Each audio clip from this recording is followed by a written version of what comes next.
Good afternoon children. Jayaben B Khot, Gujarati પ્રાથમિક વિભાગ, Borivali west, standard first, my English book. બાળકો, આપણે આલ્ફાબેટ્સ શીખી ગયા છે, આખી એબીસીડી શીખ્યા છીએ.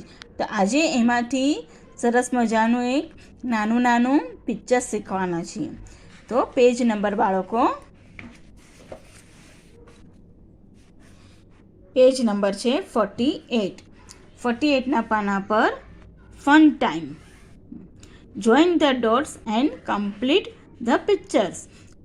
આ ડોટને જોઈન્ટ કરવાનું છે અને પિક્ચર કમ્પ્લીટ કરવાનું છે.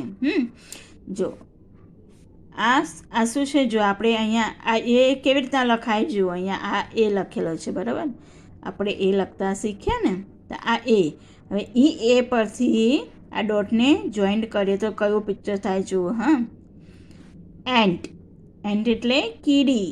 એન્ટ એ. હવે જો આ બહુ ફાઇન છે. આજે જો આપણે આ ડોટને જોઈન્ટ કરીએ, ને જો આ ડોટ જોઈન્ટ કર્યા, ટપકા જોડ્યા, તો શું થયું બાળકો? આ અહીંયા આપણે શું લખ્યું? બી. અને એ બી લખતા શું થયું? બર્ડ. બર્ડ બી. બર્ડ એટલે પક્ષી. હવે જો અહીંયા સી આપણે લખશું, આ સી, તો આ શું થઈ ગયું? કેટ. Cat C. કેટ એટલે બિલાડી. ચલો અહીંયા આવે જો, આપણે શું અહીંયા આ શું થયું બાળકો? આ શું, શેનું ચિત્ર દેખાય છે? ડોગ. ડી. Dog D. હવે જોજો અહીંયા બાળકો, આ બરાબર ધ્યાનથી જોજો. આ ડોટ આપણે જોઈન્ટ કરીએ છીએ, એને તમે બરાબર આ ધ્યાનથી જોજો. ને આ ડોટ જોઈન્ટ થઈ ગયું. આ શું છે બાળકો? આઈ. આઈ એટલે આંખ. આઈ ઈ. હવે આ જોજો બાળકો, આ શું થાય છે, બરાબર ધ્યાનથી જોજો.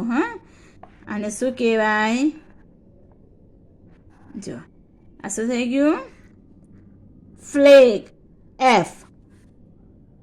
ઝંડો. એફ. હવે આ તો જો કેટલું ફાઇન છે આ પિક્ચર, આ ચિત્ર છે. શેનું છે બાળકો? જુઓ જોઈએ.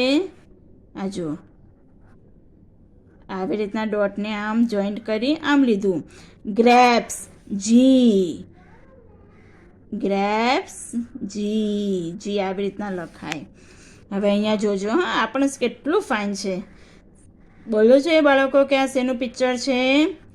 House. H. House H.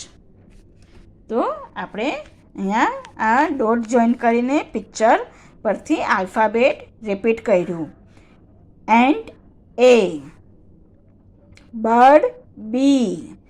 Cat C. Dog D. Eye E. Flag F. Grapes G. House H. બરાબર બાળકો, આ વિડીયો જરૂરથી જોજો, એટલે તમને બહુ મજા આવશે. Thank you.